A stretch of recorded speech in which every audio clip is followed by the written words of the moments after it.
This is BiggerPockets Daily. No rest for us on a Sunday. I'm Tyler, and every day I read a different article from the BiggerPockets real estate blog. You can listen to one of these shows each day, or you can go wild and binge through the whole catalog.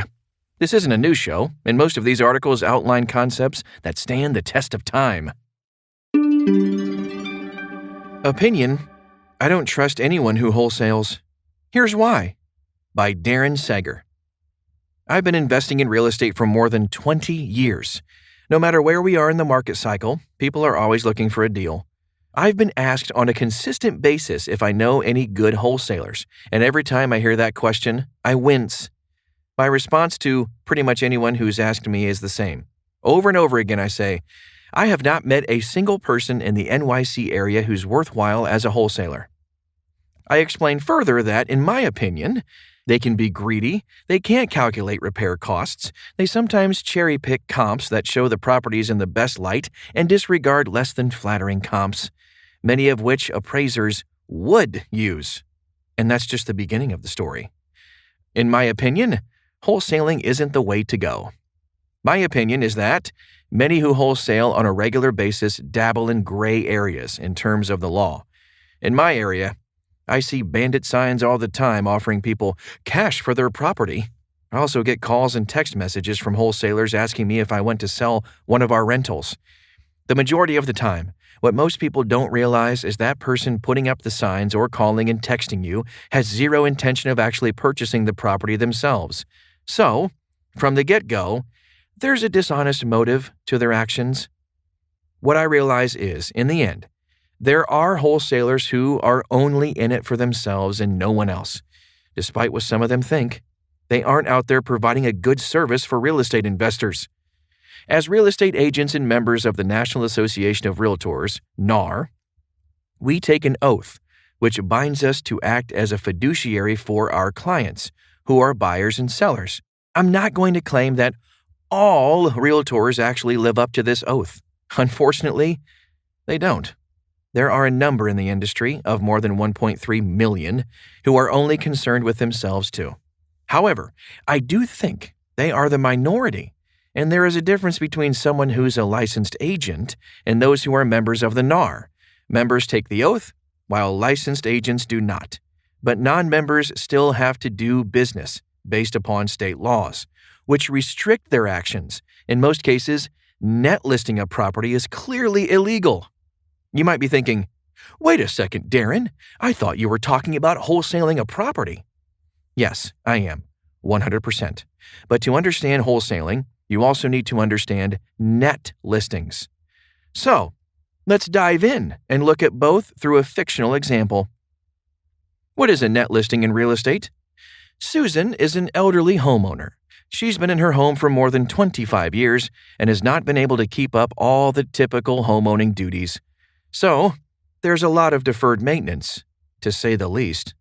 Susan wants to move to a place where the cost of living is less or where she can be closer to her children and grandkids. She calls up Alan Southgarden, who's the most famous local real estate agent she knows. Alan comes to Susan's home and sees that it's ripe for a remodel in today's tight inventory. He sees an opportunity here to profit. So he asks Susan all the standard questions, i.e., where she'd like to move, when, etc. Then Alan asks her what she thinks her home is worth.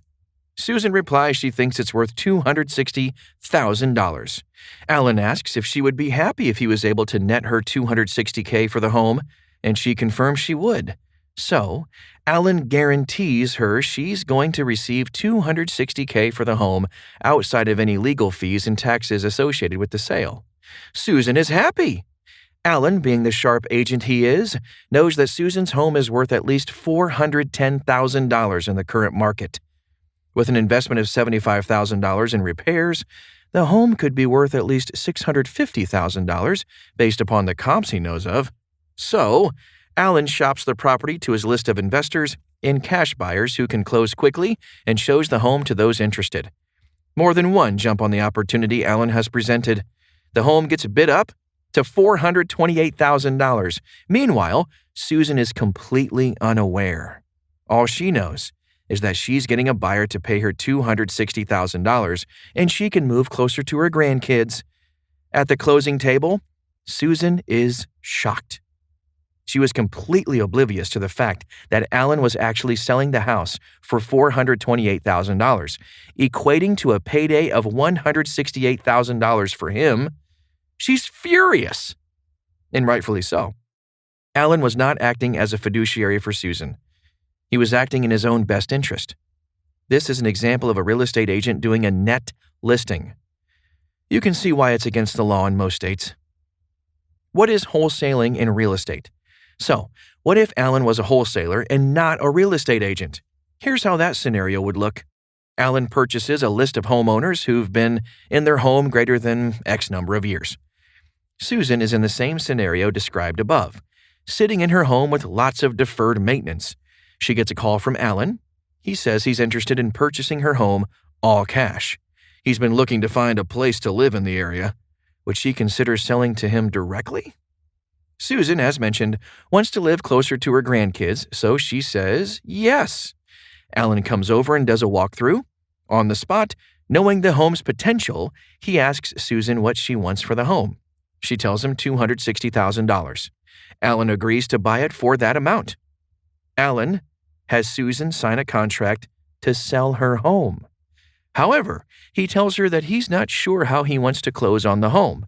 He may want to close in an LLC to protect his privacy or purchase it with some friends or family members if he can't get a mortgage on his own. So, he makes sure that the contract is assignable to another entity. Susan agrees.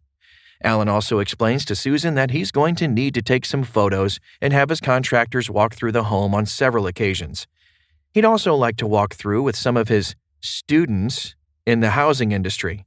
That way, he can teach them what he plans to do with the home. Again, Susan agrees to let those things happen and locks herself into a binding contract she's now beholden to. Then, Alan gets to it. He creates an estimate of the repairs necessary, only $48,000. He scours Zillow and Trulia to look at sales of homes in the area, decides to ignore some of the sales that actually took place on Susan's block, and determines that the after-repair value of the home would be $710,000.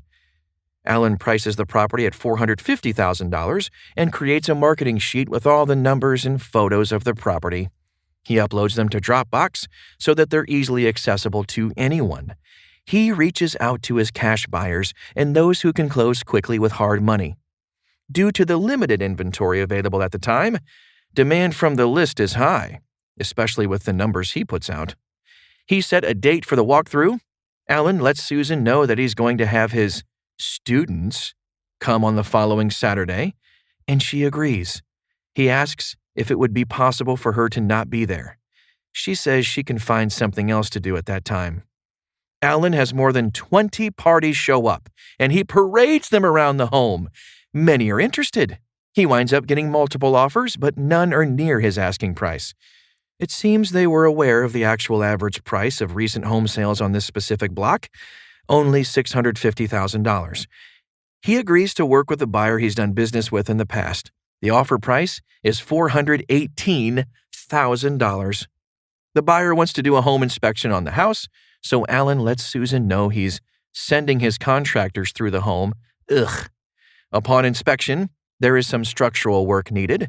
The buyer wants a credit of $10,000 to take care of the necessary repairs. Alan goes back to Susan, letting her know that he's now unable to give her the $260,000 because he wasn't aware of the issue. He can only give her $250,000. She reluctantly agrees because she wants out of the home. Come closing day, Susan goes to the title company and is greeted by more people than anticipated. She quickly learns Alan decided not to purchase her home directly. Someone else is, through the LLC that Alan set up. Alan is just there to collect a check made out to him for $168,000. Susan is furious, and there's nothing she can do. She's in a binding contract. What's the difference between net listing and wholesaling? So, what's the difference between the two situations? Both resulted in a $168,000 payday. However, One is against the law in almost every state, and the other is not. Personally, I see no difference between the two ethically and morally. Yet, I will admit that the prospect of making that type of cash from a transaction, or even half or a quarter of that amount, is quite alluring. But in my opinion, both are taking advantage of someone else. Whether a seller is completely unaware this is going on or a seller is in a tough situation financially that they need to get out of, Alan isn't doing what's best for them. In both cases, he was only thinking about himself and his payday. How is it that one is legal to do and the other is not? My opinion is it's a mere technicality. In each instance, Alan didn't take possession of the property, and the net effect was the same. It seems that the state of Illinois has recently caught on to this fact and put measures in place to reduce this practice by requiring wholesalers to now have real estate licenses if executing more than one transaction a year. But I don't think that's going nearly far enough. At some point, I believe all states should make the practice of wholesaling illegal. Sure, there's a big difference if one wanted to purchase a property then suddenly could not and they were trying to salvage a deal somehow. But the systematic approach of doing what Alan did over and over should be outlawed. At least, I think so. Wholesaling tactics I personally am not okay with. Wholesalers, unlike real estate agents, can say or do whatever they like to get you interested in a property. It's funny, I even got an email from a wholesaler as I was writing this. In it, they describe their property as such. This project is ideal for an investor looking for a medium level of renovation on a project in the desirable XXX market. Properties are selling quickly and values continue to rise as investor activity grows in the area. Well, the data that I can see tells a different story. Prices over the last 12 months are down, not up. What gives? A licensed agent is not allowed to mislead. We can get sued. Every brokerage is required to carry something called E&O insurance, which stands for errors and omissions. That's right. Real estate brokers get sued often enough that we're required to carry this insurance as agents. In fact, many agents don't start their own brokerages because of E&O risk. Existing brokerages do whatever they can to reduce the E&O risk by making sure that all required documentation is signed off on by buyers and sellers. This is also why most brokerages don't allow agents to wholesale. Wholesaling is the Wild West of real estate transactions. Agents who do it put the brokerage at incredible risk. Those brokerages that allow it, I actually question where their heads are at. You can't rate wholesalers on Zillow, Trulia, or any major real estate website or app. Google, Facebook, or other possible ways, yes. But who's rating them there? If someone is, it's most likely their favorite investors who got a deal from them, and not the property owner, as most likely would be the case on Zillow or Trulia. People can't track the performance of the wholesaler and read reviews written by who matters most, the person whose property was exchanged. As licensed agents, our deals are scrutinized daily. Wholesalers can be here one day and gone the next. They can operate in any state and not have any knowledge about the area. I believe many are simply trying to make the largest spread they possibly can on every deal they put out. Real estate agents are, in most cases, required to sit in classes to get licensed. It can take anywhere from 70 up to 150 hours. We're fingerprinted and have to do continuing education every 2 years, which always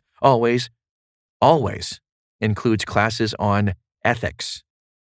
With the advent of the Supra key, we get tracked on every home we key into, so it's known who goes in and out of every residence. And since the advent of the COVID crisis, we have additional forms here in New Jersey that we need to have buyers and sellers sign. Wholesalers? They don't have to do anything. Zero. They report to no one. Anyone can get into wholesaling today and be gone tomorrow. Maybe you don't feel how I do. But Darren, there are some good wholesalers out there that do provide a good service to others. They've helped a number of homeowners get out of a tough situation and move forward with their lives, and they actually tell the homeowner what they're doing ahead of time when they first meet them. That may very well be the case. My opinion is similar to what I said earlier about realtors who act outside the oath they make. Wholesalers who actually conduct their business in good faith, with respect to the seller, are among the vast minority. To the wholesalers, why not get your license and do exactly what you're doing in a way that's responsible? I think those who aren't willing perhaps feel that the commission rates, which average 5%, 6%, 7% for agents, are just not enough for them. Plus, they'd have to do more as an agent to earn the same amount to boot. And they'd have to report to someone else. All this means they'd need to be accountable to their state finance boards and their clients. And there are some who just don't want any part of that. So, as the saying goes, caveat emptor. To all of you who think you're getting a deal from a wholesaler, and more importantly, caveat vendetor. Seller, beware. Okay, that about wraps up today's show. If you're hungry for more visual content, did you know BiggerPockets has a YouTube channel? You can find series, investment property walkthroughs, live videos, and more. Just go to youtube.com/BiggerPockets or BiggerPockets.com/YouTube. Either way. See you back here tomorrow.